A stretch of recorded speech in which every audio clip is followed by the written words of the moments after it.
you are at the event called Experience versus Imagination with Jiang Yitan, Mina Poon, and Vincent Lam.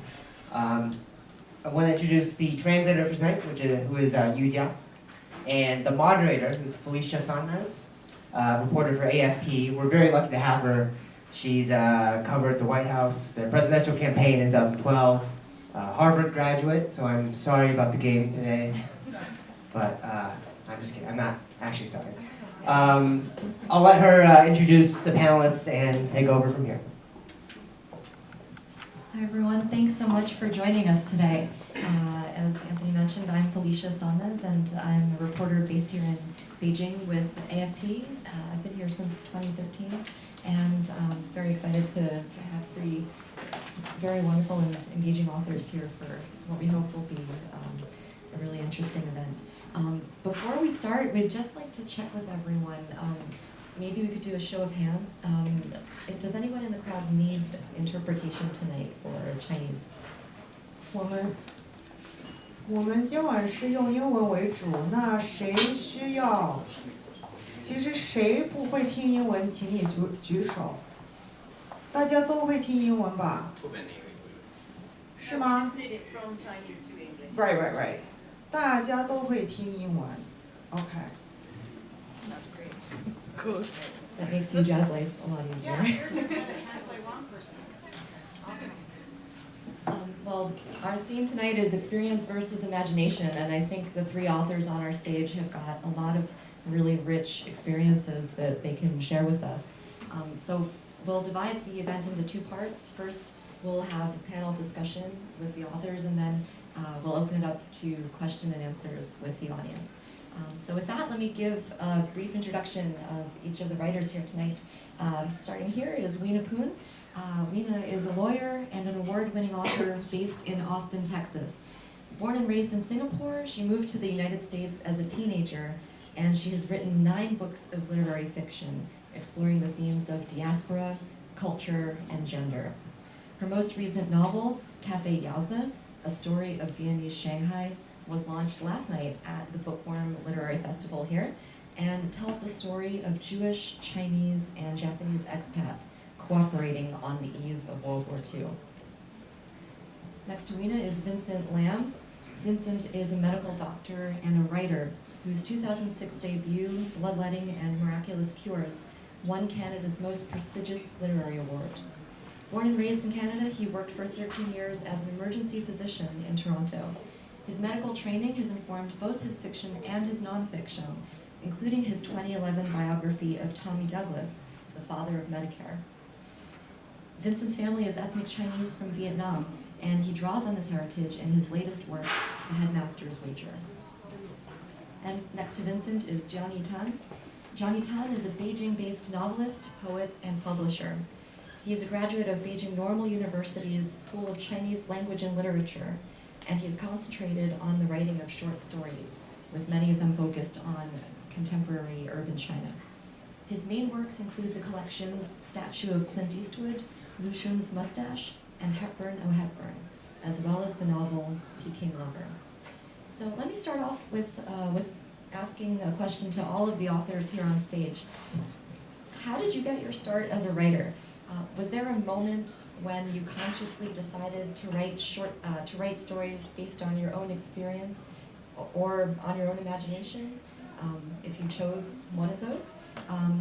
Or was it something that just happened naturally for you? And I'll start off with... Sure. Just happened naturally. Was born one. Couldn't play the piano, couldn't play the violin, loved classical music to death. Can't sight read. Can type, can write stories. Was the choice of do you feel that you write based mostly on your experience or imagination, or? It's a mix. I think if you ask any literary fiction writer or novelist, they'll say it's kind of almost it's like distilled process and then spat out, and it's kind of hard to quantify, and it changes from novel to novel as well. I think I would say that I write based on my obsessions, and so, some of those obsessions are more related to my own personal experience, and some are more related to family history and other issues. And actually the second work of fiction I wrote, which is called The Headmaster's Wager, is set during the time of the conflict in Vietnam. And I wanted to write that since I wanted to be a writer, so from the age of about 15 or so. But between the ages of 15 to 25 or so, I became a doctor. I'd always wanted to write, and when I sat down to write, then somehow the experience came into play, as you mentioned, and that's when I began to write a book about doctors, and it seemed like the right first thing to do. Sorry, my English is not okay. 我觉得写作跟一个人的成长非常相似，它是一种自然生发的事情。我是从24岁开始创业，整体而言比较顺利，所以在37、8岁前，我是一个个性非常独特，可以这么讲，我个人世界会非常强大的一个人。但是39岁到40岁开始，我突然发现我没那么重要，尤其对这个世界而言。所以我从40岁开始正式写作，而且我的写作90%的故事都与我的个人经历没有丝毫关系，因为我觉得我个人对好作家的标准是这样的，就是忘掉自我，进入他人的世界。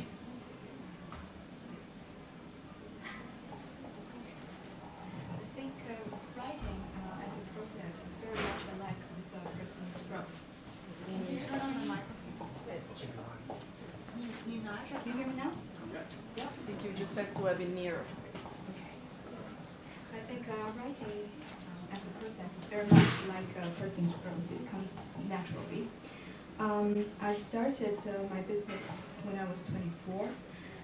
Before 37 or 38, I think I have been a very strong person, a person that has very strong personality.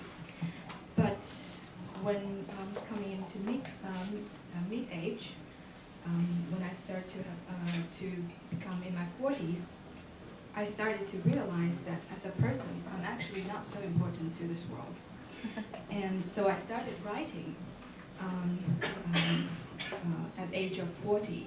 And actually 90% of my stories have nothing to do with my own experience. Because I think a very important standard for me for good stories is that you have to leave your own world and enter other people's world. And now I'd like to ask a question for Weena. A lot of the stories that you've written are set in very different places, from Spain to occupied Kyoto. So when you write about these things, what is that process like for you? And in general, what is it like to write about something that you don't know about? How much do you immerse yourself in learning about this new world? And do you research it until you feel you've become an expert? Is there any danger in researching too much?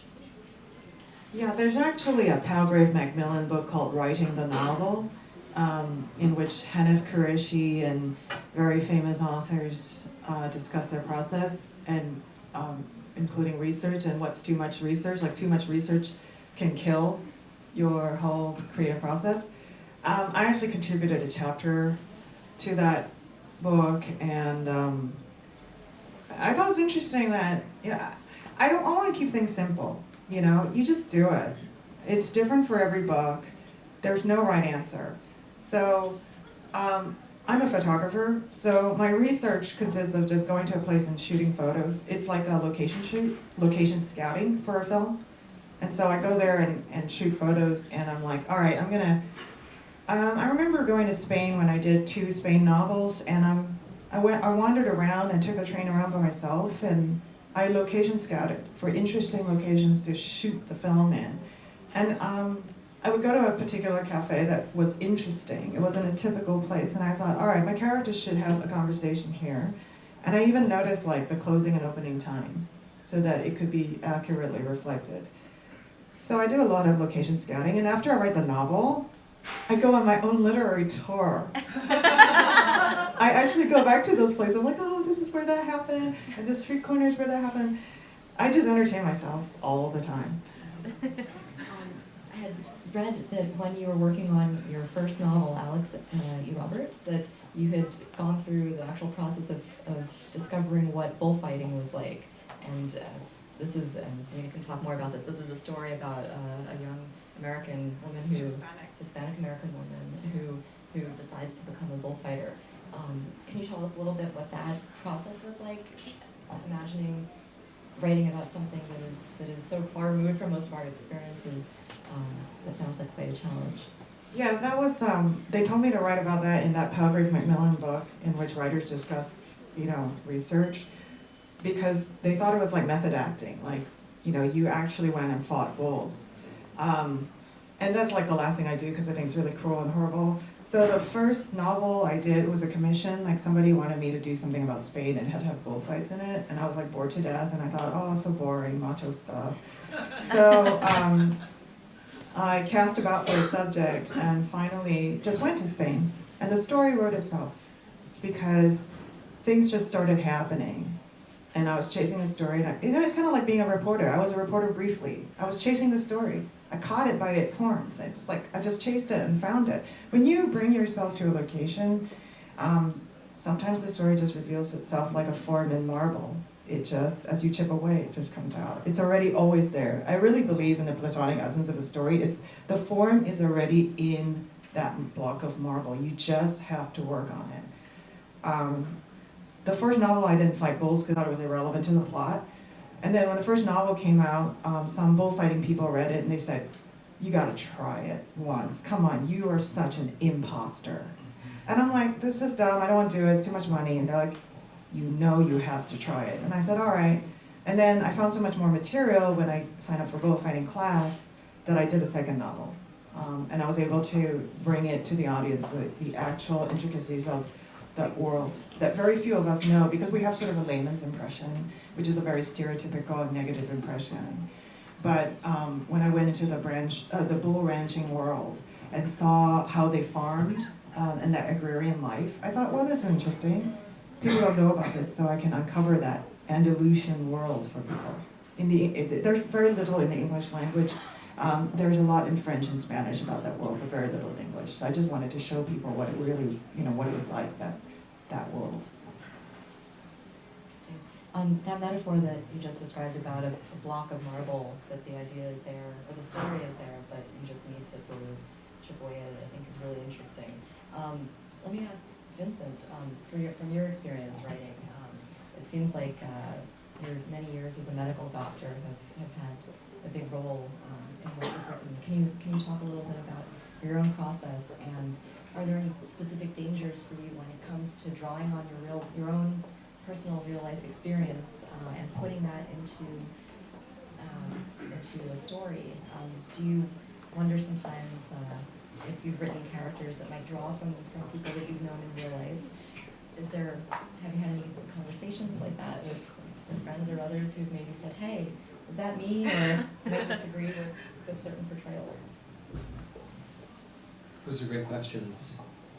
Yeah, I think medicine has certainly hugely informed what I do as a writer, even when I'm not writing about medicine. And I think medicine has been really great for me because it essentially is this human encounter which takes place at a different level than so many modern encounters. I think more and more we relate on this very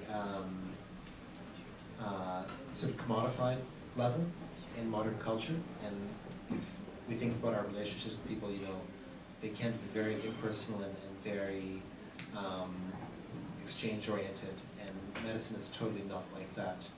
Certainly, in my experience, it was very personal, it was very intimate. So that's been a huge, huge influence for me. I think one of the things that has really helped me steer away from some of the dangers that could arise in terms of portraying people who actually exist is that I find I'm really not very good at it. And I find Not that... good at what part of it? Well, I find that specifically when I try to write things that have actually happened, which I have tried to do, that I have great difficulty actually portraying it in an adequate manner. And I think that's because when something has actually happened, I often have this implicit notion that because it actually happened, that it should work on the page, or that the way I'm representing it should make sense to someone. And it's harder for me to read it as a reader reads it, which is to say, to read it as someone who does not know the scenario, who does not know the way such and such a thing unfolds. I assume it to be true because it happened in the times that I've tried it, and therefore it's hard for me to be critical enough to write it properly. And so I find I really can't, I find that I have to take a sideways step. So even when I'm writing about medicine, it often stems from me thinking, oh, okay, what if this situation had gone that way? Or what if this happened before someone came in? And there has to be this fantastical element for me to engage my own working process as a writer. And I think it becomes necessary for me at that point to work on the imagined reality, and therefore I can both write it and read it as a fictional representation, and that's very important for me to be able to edit it and ultimately to be able to have something on paper which makes sense to read. That's really interesting. Did that process differ a lot compared to when you would sit down and write nonfiction? For instance, was there sort of different parts of your brain that you would have to engage when you're working on something that's more imaginative? Yes, absolutely. Yeah, I mean, I've written two works of nonfiction. Both are quite different. One is a very, very practical book. It's about influenza, and I wrote it with a friend. I co-wrote it at a time when there was a lot of media hype about influenza, and there wasn't a lot of great information. So I thought, and we thought, there should be a good public health book about this. But I really wrote that book the way I would write a long letter to my patients. So it was very practically oriented, but very, very scientifically based, and there wasn't any imagination in it. It was to tell people what I thought they should know. So that was one thing. And then I wrote a book which was narrative, I think, in structure, and it was a biography of one of the Canadian politicians whom I admire the most. He was a socialist, and he was a socialist at a time when it was extremely unpopular in many quarters to be a socialist. And he was really one of the key figures in the creation of a universal health insurance system for Canadian healthcare. And so, I think it's important to explain that so people know what I'm talking about. But he had a fascinating story, and it was a totally different process because I just collected all the stories and made an editorial decision, sort of as a curator, what I chose the ones that I like and I wrote them, but I didn't have to make them up. So, I mean, both of my fiction works took about 5 years apiece, and each of my nonfiction took under a year. So there must have been a different process at work, because it was quicker. Definitely, as someone who spends most days gathering facts and putting them together into often, what can be quite dry pieces, a certain part of all of us journalists, I think, does really, admire, respect, and in some ways even envy, those who are able to do things in a more creative and imaginative way. I remember at the opening event for the Bookworm Literary Festival here last week, a Chinese author named Sheng Keyi had mentioned a quote that I found was really interesting. She said that where the news ends is where a novel begins. And I've been thinking about that the whole past week, just because in a lot of ways that's true. Fiction can get at a lot of the deeper motivations and questions, and what both of you have addressed in your writing, is questions that we're all dealing with in a way that we use in journalism sometimes it's a little bit. There's actually a Chinese saying that, that we Chinese writers in classical tradition, we're trying to fix the world with our fiction. And, like we see something in the news, for example, and it's wrong, the outcome was wrong, and then we write the fictional outcome because we're trying to fix the world. It's discordant, and we're trying to find the harmony in it. And that's like fan fiction of the world. But kind of, yeah, that's a good way of putting it, isn't it? But that's a very strong thing in classical Chinese tradition. And it has something to do with Confucian theory. Well, I guess I'd also like to ask Johnny Tan a question. I'm really curious about your experience as a writer based here in mainland China. Is personal experience, is writing from your own life ever dangerous territory?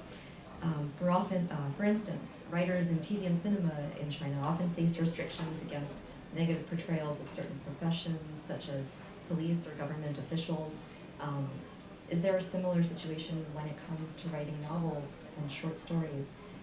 Does that influence the things that you choose to write about?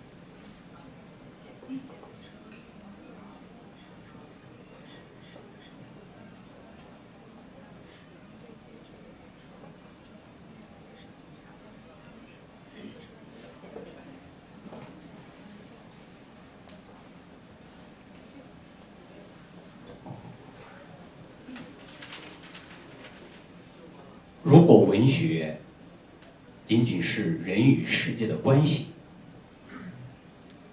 可能只有诗人存在就可以了。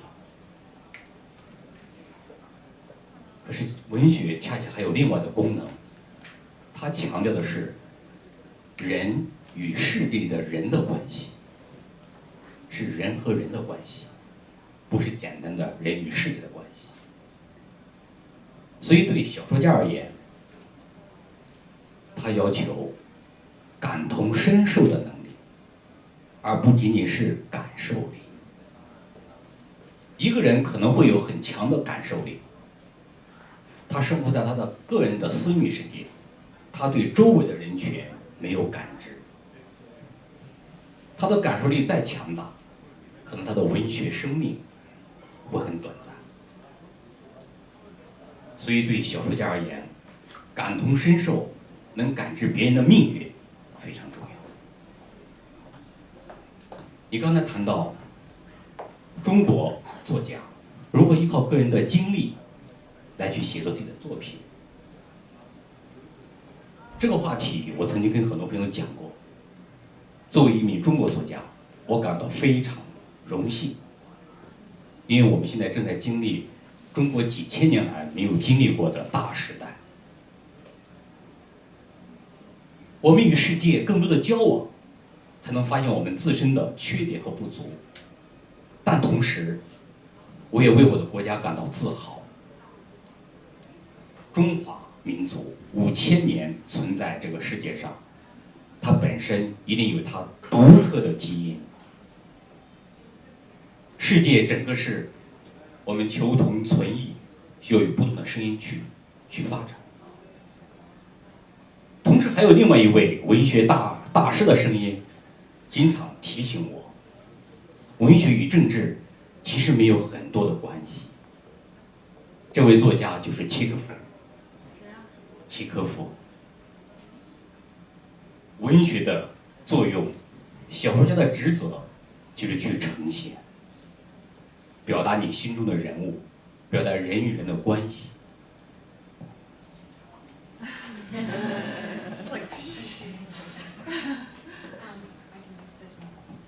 If we only think of literature as the connection, if we only think literature as the connection between people and the world, maybe we only need poetry. But there is another function of literature that is to represent. As a novelist, it is not only important to feel or be sensitive. You have to be able to empathize. If you are sensitive, you are very much you're very much in your own world.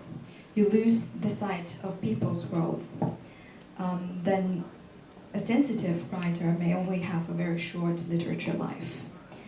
But if you can empathize with other people, you will see other people's destiny. As a Chinese writer, as you mentioned, I shared this experience with my friends. I'm very proud to be a Chinese writer because I believe Chinese culture has its very unique genes for having a long history of more than 5,000 years. We're experiencing a very important time nowadays. So another master in literature had said, the master in literature had a very inspiring, had said something very inspiring for me. That is literature. In literature, you need to represent the relationship between people and people. And literature actually has very little to do with politics. Now I'd like to ask each of the authors to read a short excerpt from one of their favorite works. But before doing that, one thing that just occurred to me is that the balance between the writing part of your life and the other part of your life. Weena, you were trained as a lawyer, and obviously Vincent having to work in the medical profession for many years. For each of you, how do you balance those two parts of your life, your personality? When people say I'm trained as a lawyer, I still am a freaking lawyer. Because I can't make any money from my books. I still work in an office every freaking day, 9 to 7. I'm like a corporate slave. So a lot of people are like, oh, you still work as a lawyer? Because I think the writing world is full of ex-lawyers. I envy them. People who've decided at one point. Yeah, that they went to law school, you know, then they worked in the corporate, or, you know, they worked an office job for a couple of years, or maybe 5 years, and then they discovered their true passion is writing, and they, what we call in the corporate world, they went off the grid, unplugged, and became writers, and we're like, damn, you know, like, when can I do that? No, but I'm still a lawyer. I work in the office every day, 9 to 7. I had to take unpaid leave to come here. It was intensely negotiated. But my employer's really cool, so they're okay with that. And how do I balance that? I always get that number one question, because I think all of us, you know, who live in cities, we tend to, you know, we're employees, you know. So, you know, a lot of people in the audience are like, how do you have a day job and write? You just do it. You don't watch TV. My husband watches HBO, you know, TV every night, like TV series. I have my own channel. It's my novel. I'm watching my own TV. It's my own HBO series that I designed. So I'm just like, you know, writing my story, and then he's watching TV, and then sometimes we compare notes. Because you know, it's interesting. My husband's a lawyer too. We're both corporate lawyers. I notice that people have a hunger afterward for narrative. They still need their narrative, whether they read books or they watch HBO TV series or whatever. They still need narrative. So a lot of people in my office joke like, "Oh my God, I only read one book a year," but they still consume narrative in different forms. So there is this primitive human need for storytelling. They're just consuming it in a different form. So I fulfill my own need for storytelling by creating my own stories, and my husband watches TV. That's how I balance it. Definitely relate to that. Is the balance that I guess I imagine with the medical profession as well. Both of you guys did not choose, you know, 9 to 5 jobs that would give you a lot of time on the side to pursue writing. Yeah, that's true. Plus you work in trauma, right? So you're on call all the time. Or you did work in trauma. I did, but actually I've had a life change in the past little while. So I've actually stopped working in emergency less than a year ago, and I did a bit of retraining, and now I work in addictions, and so that's quite fascinating actually. So now my medical working life is I work in addictions medicine, and I also run research trials which often have a lot to do with addictions. And so, you know, part of the answer to your question is that the so-called balance, and I say so-called because it feels like a so-called thing to me, is something that I really, really struggle with. And I find it to be one of the biggest challenges in my life to try to figure out how much of this I'm doing and how much of that I'm doing. So that's a real source of constant internal tension. And I don't actually think I've ever found quite the right mix. You know, I've gotten a fair bit of writing done, and I've, I think, done a fair bit of interesting work professionally, but I haven't quite figured out how it all kind of lives harmoniously together. I think the other part of the answer to your question is that in both my medical work and my writing, you know, I'm really lucky because I do things that I really feel deeply engaged in, and I do things which matter a lot to me, and you know, there's this concept I think in North America, I don't know if it's the same here, that if you take your work home with you, that it's a bad thing somehow. And I think maybe that's true if you don't care about your work, or if your work isn't something that your heart is in, but I take my work home with me all the time. I live with my work, you know, both my medical work and my writing work. And I think on the whole it's good, because I'm really constantly wrestling with the issues in both. And that feeds me as a person, it feeds me as a human being, you know, as much as the writing feeds the medicine, and the medicine feeds the writing. So somehow they both help me, but it's not a straightforward thing, and I don't know what balance is.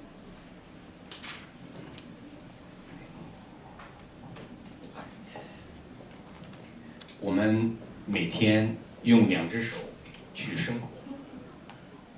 我们在用手工作生活的时候，我不会想到，哎，我现在在用右手生活。也就是说，我们在生活过程中，我们已经忘记了是用左手还是用右手，这是下意识的忘记。所以我觉得，既然选择了写作这条道路，其实就是追寻一种文学状态。这种文学状态，应该说是24小时的。有些时候你可以干其他工作，我本人做出版，我去见朋友，我的很多故事构想、人物或者某一个段落遇到困惑的时候，可能不知不觉间就在那一刻被打开了。这是状态的好处。所以我对身份以后我不是很介意。我做了20多年出版，所以媒体、记者朋友他们写我的书评和评论的时候，一直这么写：出版人、小说家、诗人蒋玉堂。后来，直到我出到第4本短篇小说集的时候，身份才变过来，是自然而然的事情。小说家、诗人、出版人，因为这种东西是不能强求的。其实这种身份是读者是给你的，所以我觉得不必纠结。因为文学本身是一种命运，个人虽然可能会有一定的天赋、才华，但这些东西有天分、有才华的人非常多，还需要命运。你遇到什么样的人物，你遇到什么样的故事，几乎就是命定的，你能不能遇到？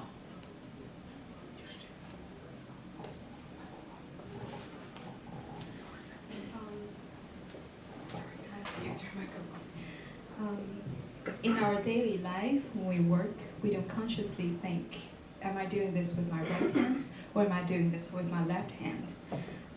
This happens all unconsciously. So I think to be a writer is actually 24 hours. It's a life situation.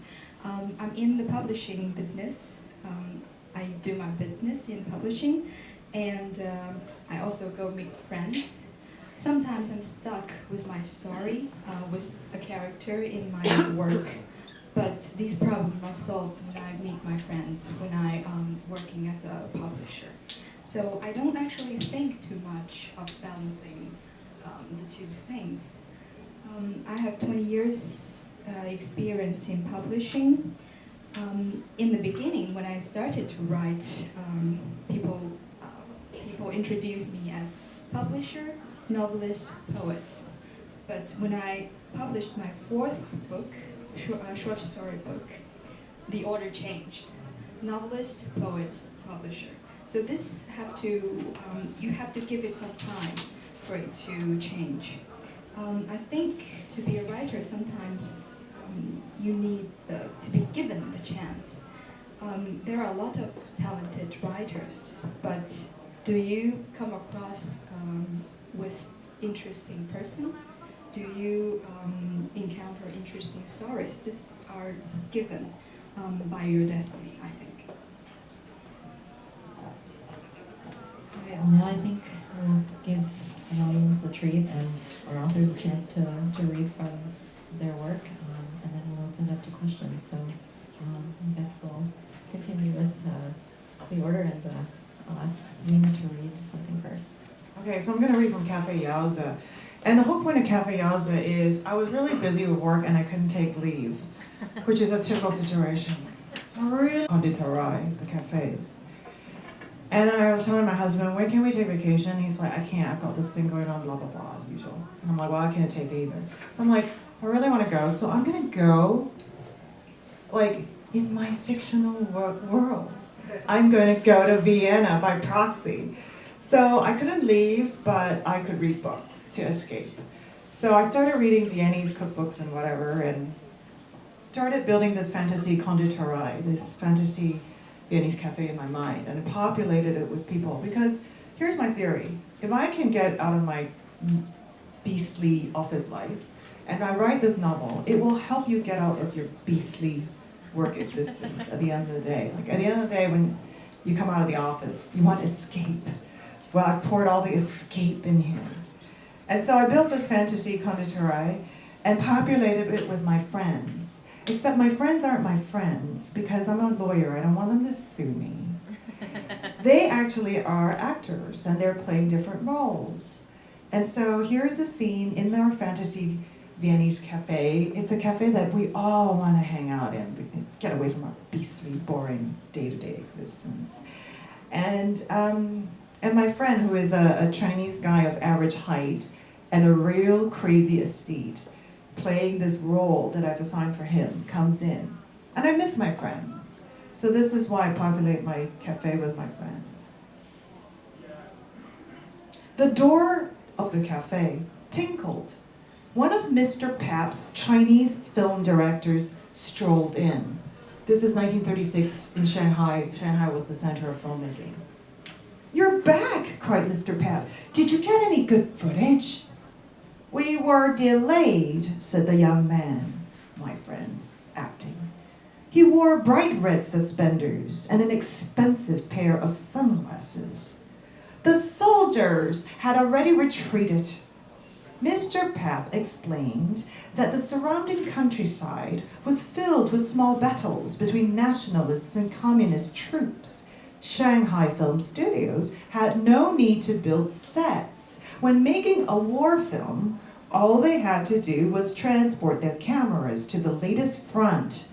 When the soldiers retreated, the actors quickly filled in their spots amid the trenches and sandbags, and the cameras began rolling. This is true, by the way. "We got some good shots of roiling smoke," said the director, ordering an espresso.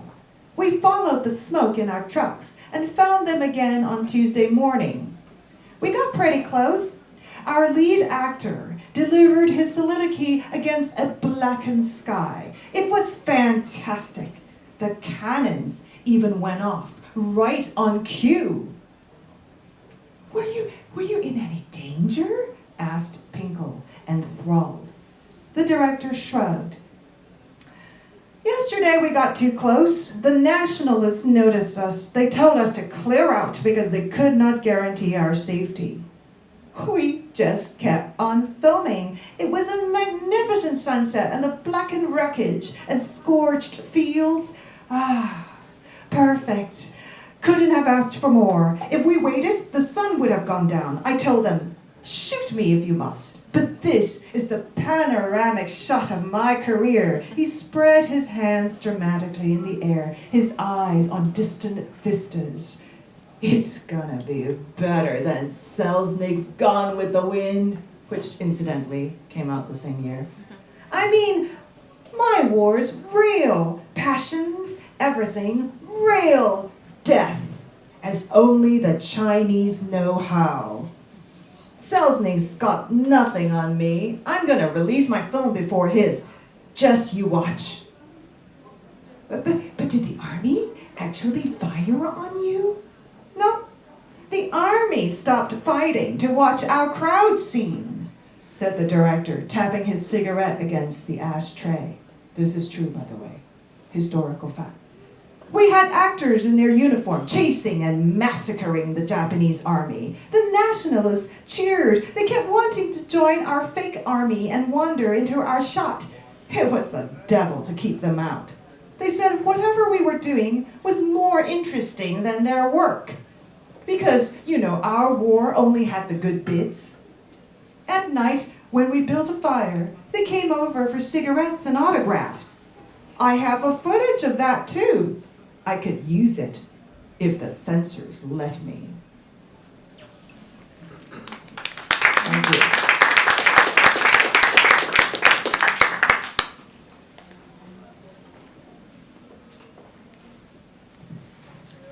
I'll turn it over to Vincent. Sure. So this is a passage which, is inspired by my former life as an emergentologist. 11:35 p.m. Toronto General emergency loading entrance. 6 ambulances, 2 coppers. The ambulances are angle parked outside, backed into the spaces.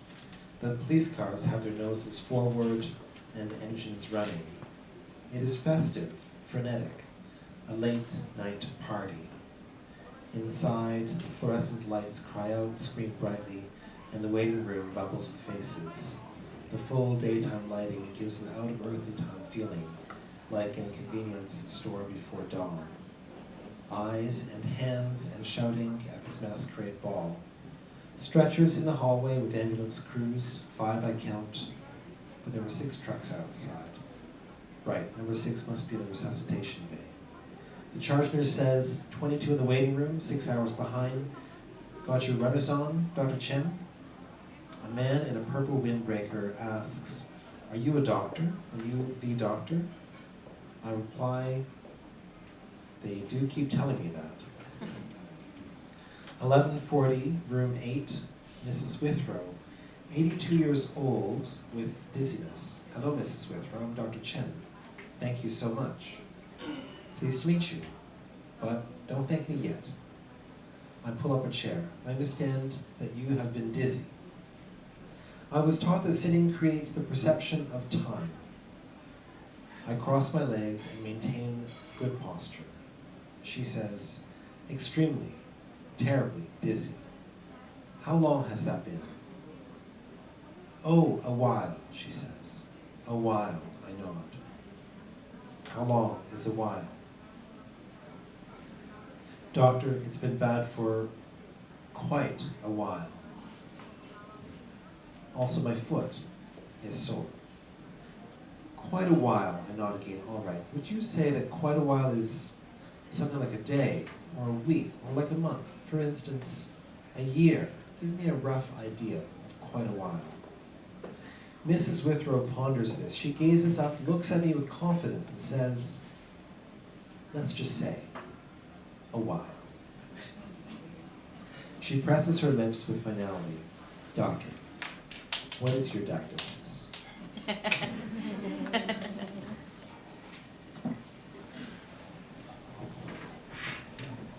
我的这篇作品是中文版，英文版大概在今年年内差不多能出版。这个故事片段大概有500字，为了便于朋友们理解，我想把这个片段、故事和场景给大家讲一遍，这样比我读更好。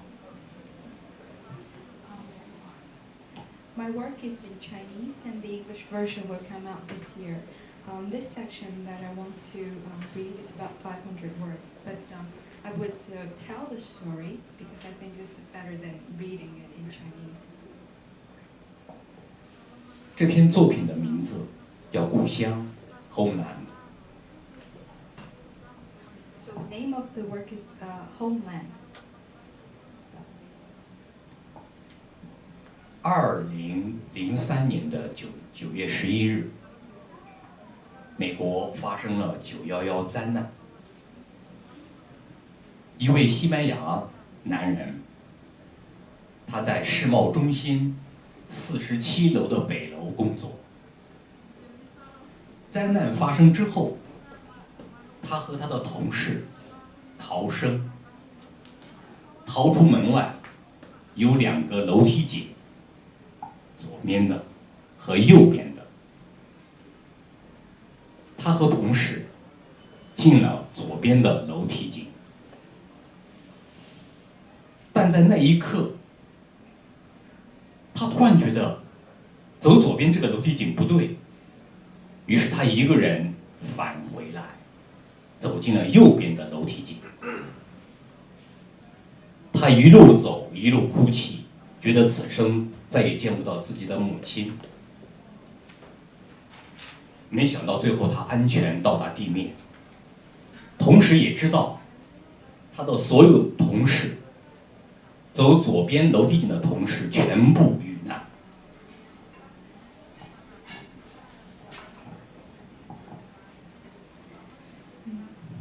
On the 11th of September of 2001, a Spanish man was working at the north wing of the Twin Towers on the 47th floor. When the attacks happened, he and his colleagues tried to escape the building. They saw 2 stairways, one on the left and one on the right.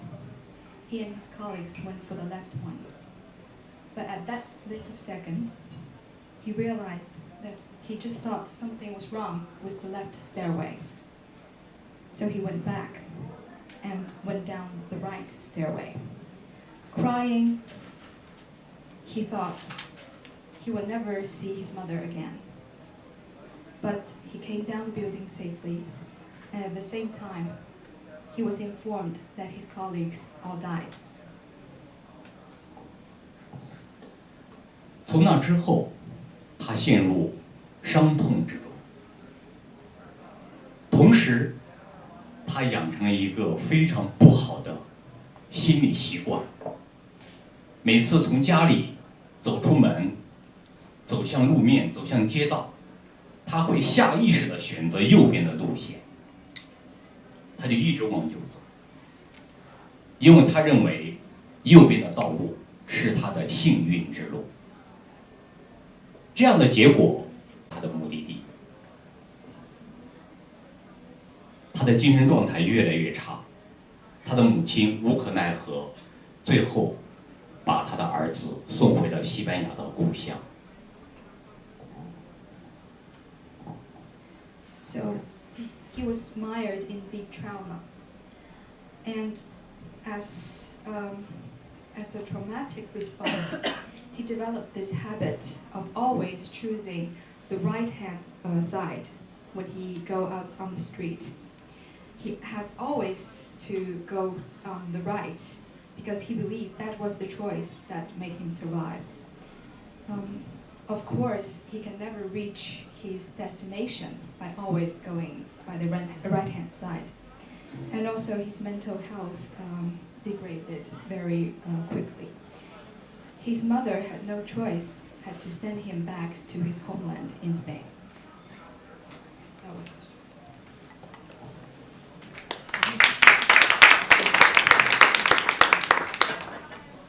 Thanks very much to our authors for those 3 great readings. Now let's open it up to questions from the audience. We can also do, if you'd like to ask your question in Chinese, we can do interpretation as well. So please feel free to ask in any language. Maybe not any language. At least 2. 其实这个问题是给江先生的。您刚刚提到，就是文学状态，就是您可以保持24小时的这样的状态，你可以就形容一下这是什么样的一个感觉，还是您是怎么保持的？然后我也想问一下，您就是当企业家的时候，是不是当时是可以保持24小时的企业家状态？就这样。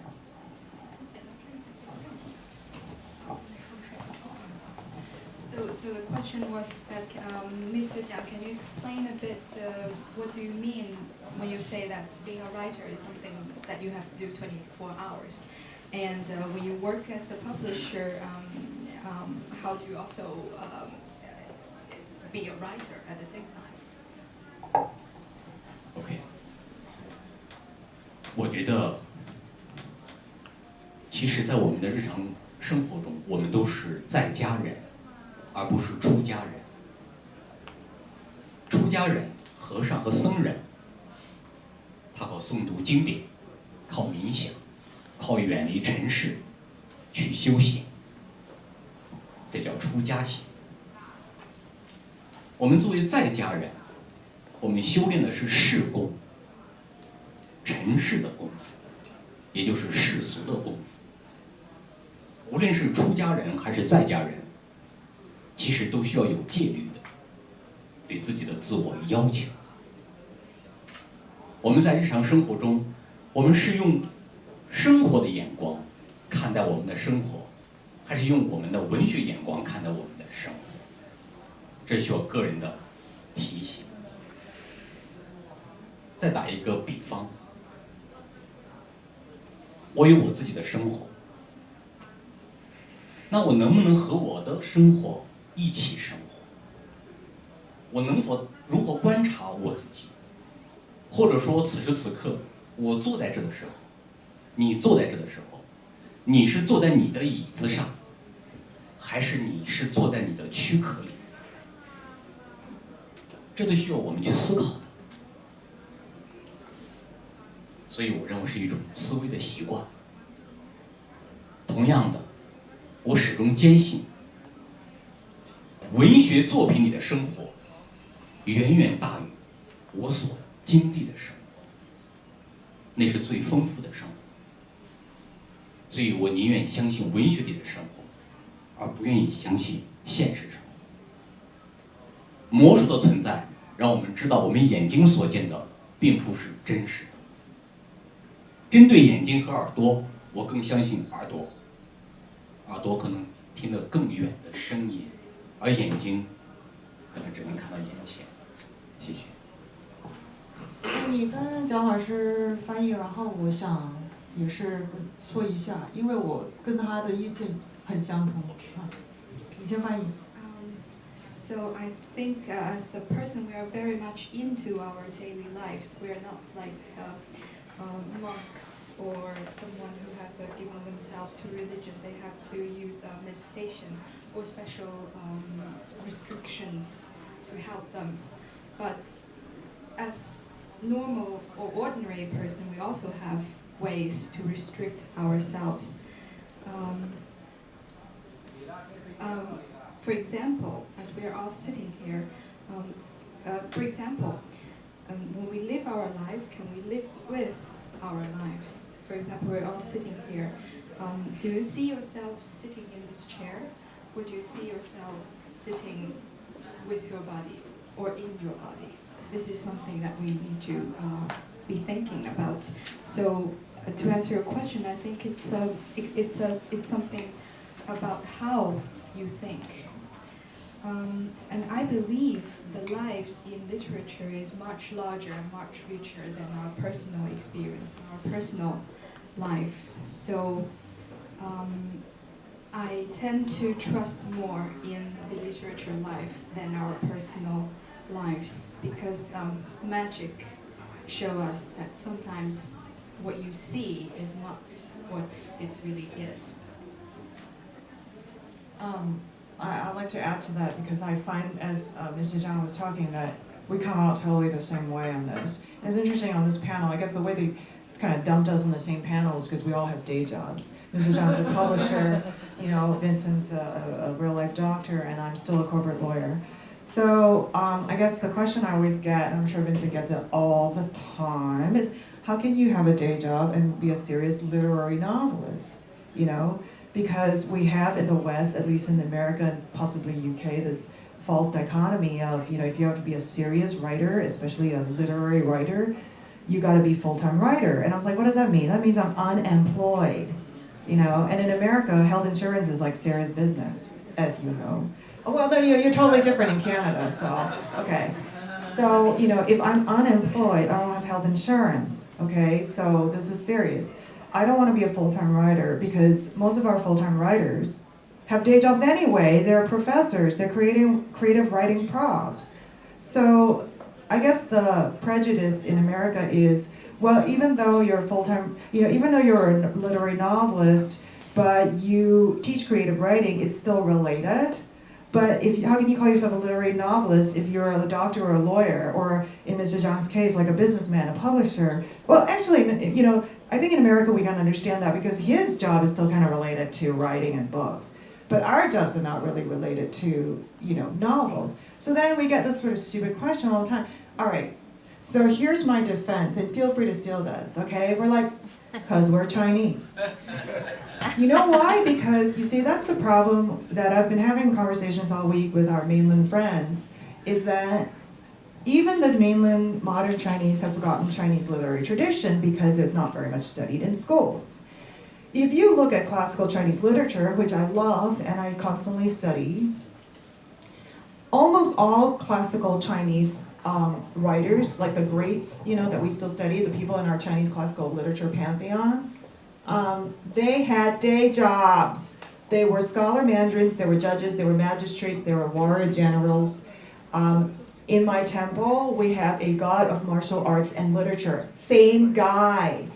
So Vincent, we've always had this, you know, thing, you know, and we're just fulfilling our destiny because in Chinese tradition, we had day jobs and we still produce beautiful classical literature. So all this false dichotomy of, you know, you're a lawyer, you're a banker, you're a doctor, you can't possibly be a serious writer. This is a modern invention. It's a specialization. It's a professionalization of the writing job. It's a Western invention.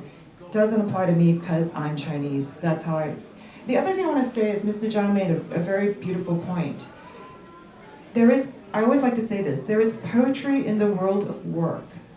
Because we have this crappy office jobs, all of us gotta eat. We may be working a shop as a retail assistant. But there is poetry there. You know, you just gotta look for it. So you don't have to be a full-time writer to be a poet or a novelist. You can have a day job and you just keep your eyes peeled for the beauty and lyricism of your daily life. And you know what? You're gonna spit out fiction that a lot of the world can relate to, not just people who are like, you know, fantasy people. My problem with a lot of novelists is that they spit out novels that I can't relate to as a working adult. To sort of flip that question back, do any of you guys get flack from your day jobs for pursuing your writing career so passionately? I wouldn't say that I get flack which is explicit in any sort of way, and I think if anything, I get a mixture of a very curious sort of respect, as well as sometimes this sense of discomfort that the two exist. And, you know, for instance, in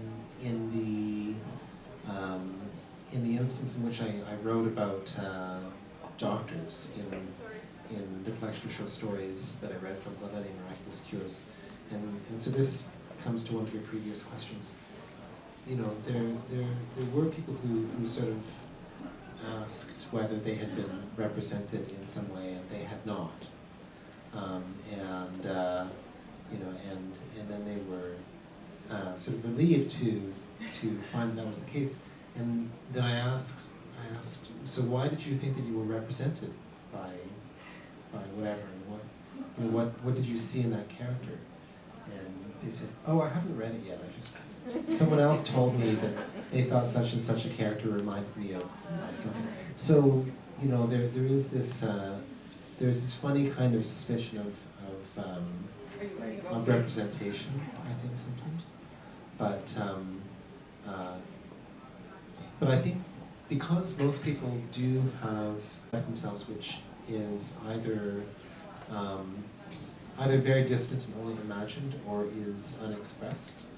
I also receive a lot of respect for what I do, and people who find that it's a really special thing, and who view it as a great positive in terms of having me as a colleague.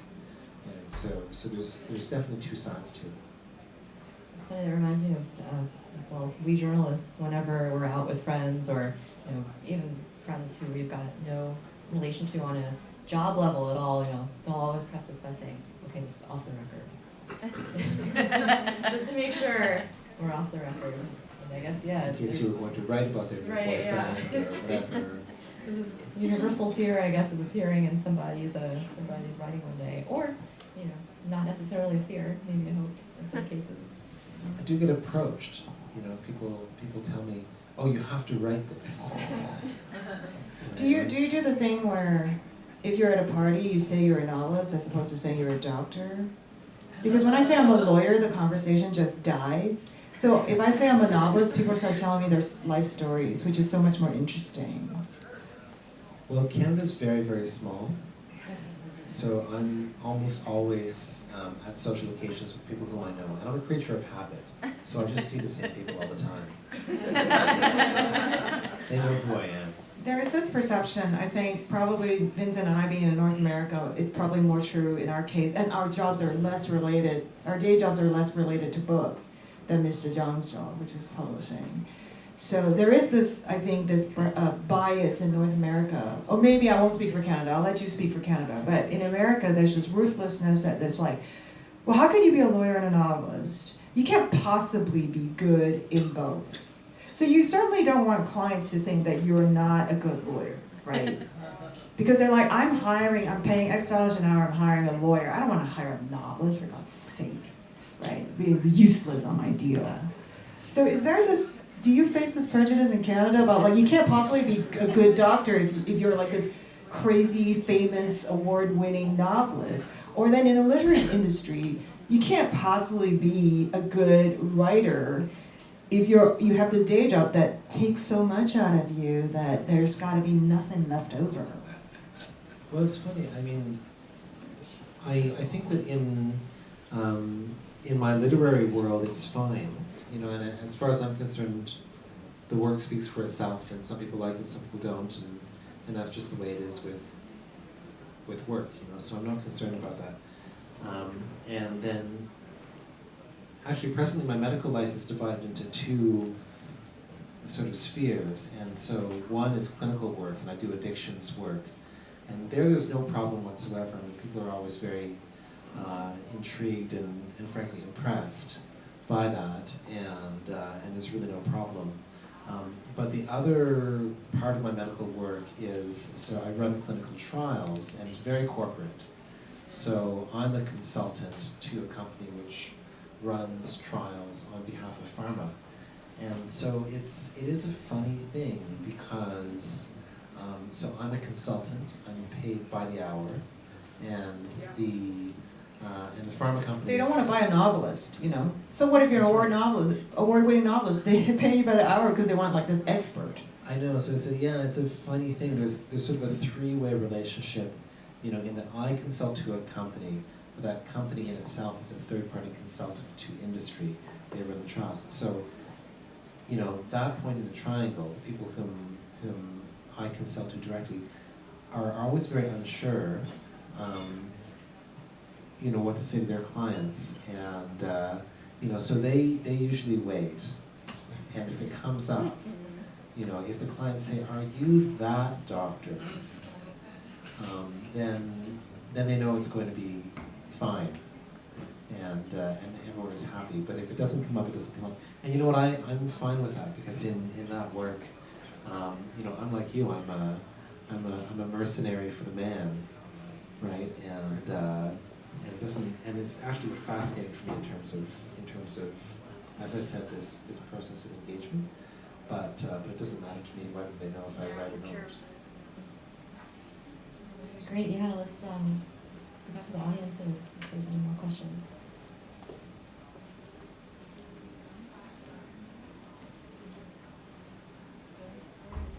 Okay, last call for questions. I'm interested. A lot of my friends are doctors, and they have very dark humour to deal with what you go through. Does that come out in your writing, or do you feel that if you put it in, it would be a bit risque? No, I think there's a fair bit of dark humor in what I write, and there's a fair bit of dark humor amongst my friends, many of whom happen to be doctors. But we don't view it as dark. I mean, it's only when we sort of zoom out and we realize, wow, that's sort of macabre. We just view it as sort of the way our lives look, and we view it as light humor in a dark place. But it is my work, yes. All right, maybe I'll ask another question. I was really curious, Weena, about the, you've written about turning sort of the expectations on their head when it comes to being a writer of Chinese heritage, and writing about things such as, occupied Japan, for instance, where you may have gotten some flack from more, I guess, right-leaning Chinese writers and that kind of stuff. Well, I got flack from both sides. So I wrote this novel called Kami and Kaze about the 7 years in which America occupied Japan, from 1945 to 1952. I think there's a lot of World War II fiction. And Chinese people or East Asian people, when they write in the English language novels about that era, they tend to focus about, Japanese atrocities and whatnot in World War II. And I was like, and the Japanese occupation affected my family very deeply. We have our fair share of sad stories to tell about how we suffered under Japanese troops in occupied Singapore. But as a novelist, I'm like, this is so done. I've seen the movies, read the books, my friends wrote those books. So I thought, okay, after work, I want to watch a different kind of movie. So if it's worth my time, it's got to be something that no one has ever done before. So it's an opportunity for me to focus, to put the flashlight on another part of history. So I'm like, okay, so they occupied my country, Singapore. I wonder what, now that I'm American, I wonder what it was like when we occupied them. So then I started reading about those 7 years where America occupied Japan. And it was very significant because it was America's the most recent exercise that America occupied a country, because you always think about like the Brits, British colonies. But you never really think about America actually taking over a country and running it for so long. And I found such interesting things. And then the stories about post-war Japan often involve the GI, the American is always male, the trope. The American's always male, is this big, beefy, tall GI. The Japan is always feminized. It's like this little geisha next to him. So there's this GI dating the little geisha girl, and historians like John Dower, who is like an excellent writer about post-war Japan, award-winning, he talked about it in his book, Embracing Defeat. He said Japan, being the defeated nation, was hopelessly feminized in political rhetoric. And America was very masculine in political rhetoric. So I thought, okay, well, I want to tell a story that has never been told before. In the Spain bullfighting novels, I switched the genders. So the matador was a woman. is an opportunity for me as a woman novelist. So I'm going to switch the gender here again to find something interesting. In my novel, America was a California girl who was sent, a working woman in the 1940s, they existed. She was sent as a PR relations officer to work in MacArthur's administration in occupied Japan, in Kyoto. And Japan was a man. Japan was her driver. So it's a bit like driving Miss Daisy, except the genders are reversed. And so this California girl goes to Japan. She has to go write the speeches and whatnot, and she has to deal with public relations disasters there's a lot of tension at the time between the Americans and the Japanese people. And her driver ends up educating her on the way to work every day about how to deal with her day job. Like, they have this relationship, which at first was impossible because he had all the suspicions that Japan had of America. But eventually they have a really good relationship, and he brings her into that culture. And, a lot of working women, my friends, read this and they love it. They're like, oh, thank you, because I see myself so much in that, the female character. And then I had this Japanese housewife friend who read it. And it was so funny because we were at dinner, and so her husband's Japanese, and she's usually very quiet. And then she said, I read Weena's book. And we're like, really? So what do you think? And I was so touched because, she doesn't really read English books. She's just more comfortable in Japanese. And she said, I read Weena's book. I like the character Shinji, the male character. Then she looks at her husband, and she has this little guilty sparkle. He's very nice young man. And I love it because it's like, I feel like she kind of appreciated having like a cute guy hero, So like it's nice when you swap the gender roles, and it's not always about like as an Asian woman, I don't want to read a story about it, GI and little geisha girl. I'm like, please. So you give people something new and they kind of like it. All right, let's have maybe one last call for audience questions, or authors if you have any questions you want to ask the audience, or each other.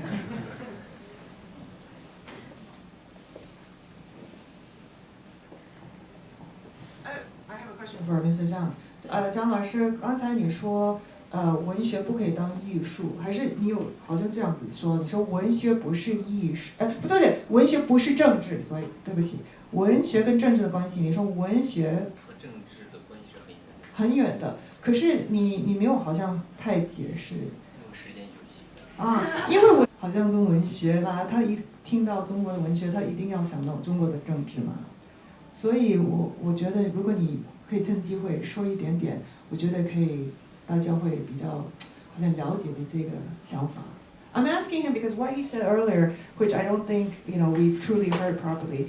He said that art or actually literature has no connection with politics, which is I thought for a non-Chinese audience would be very interesting because I know all of you are very interested about Chinese novelists, freedom of expression, and the political situation. So I'm asking him to expound on it further. 那你说呢？什么意思？我觉得针对你这个问题，我这样来回答。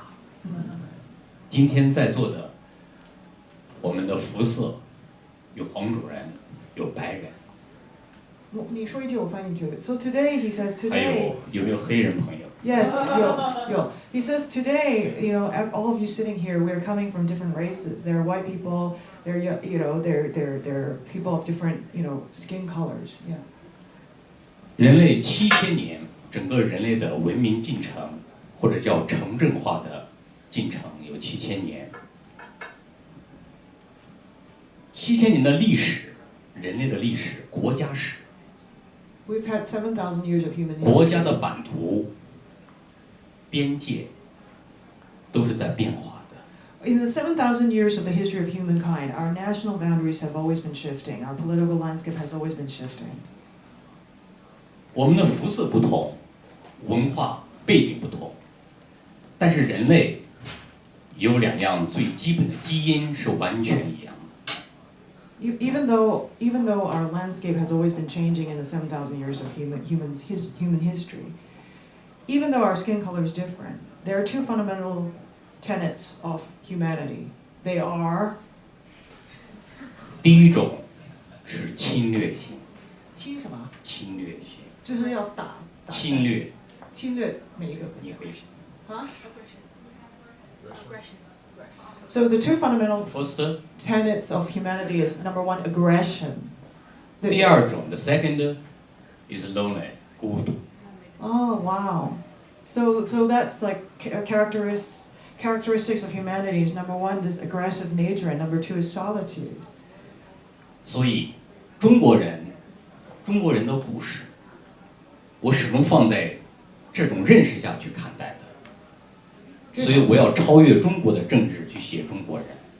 I want to go beyond Chinese politics to write about Chinese people, and I'm approaching it from this philosophy of the world where these double tenets of humanity is aggression and loneliness and solitude, right? Aggression and solitude. I want to go beyond politics to examine Chinese people and to write the story of Chinese people. Clear. It's very mystical, so hopefully it's all sinking in because I think it's still a bit elliptical, but 谢谢你给我们这么多东西可以想。 Alright, I think that's a good note for us to end things on. So once again, thanks to all of you for joining us tonight. Thanks again Thank you so to our much. authors and wonderful interpreter. Thanks Bookworm, Peter, Anthony, Julia, everybody who has been putting together this great literary festival. I believe the authors' books will be available for sale after this, and also the authors themselves will probably be available for a chat. So thanks again so much, and